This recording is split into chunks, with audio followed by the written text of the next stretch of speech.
Hello and welcome back to another video. In this problem, we are given this table, which is telling us the same 20 contestants on each of 3 days answered 5 questions in order to win a prize.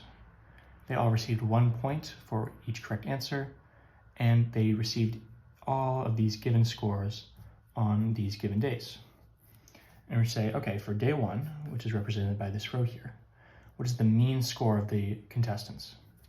So the mean is going to be the total number of points divided by the number of people. How do we figure that?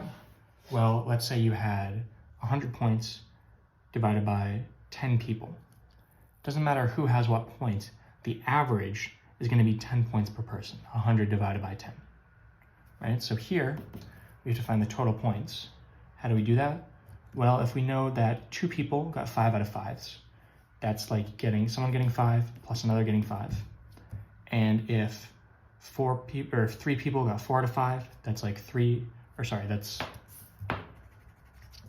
that's like adding to the points 4 plus 4 plus 4.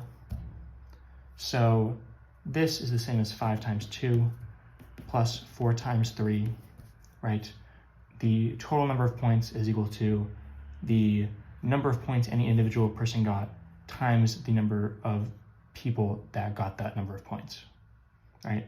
So 2 people got 5, so their points are 5 times 2. 3 people got 4, their points are 3 times 4. 4 people got 3, their points are 4 times 3. 6 people got 2, their points are 6 times 2. 2 people got 1, so their points are 2 times 1. And then 3 people got 0, their points are 3 times 0. This is over the number of people. We're told it's 20 contestants, so divided by 20.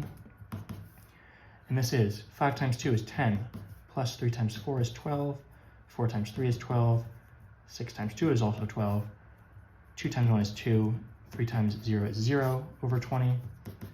If you add all these up, you get 48 divided by 20. Plug that into your calculator. You get the mean is 2.4. The average score on day 1 was 2.4 points. 2.4 is going to be your final answer. As always, thank you for liking and subscribing, and we'll see you in the next video.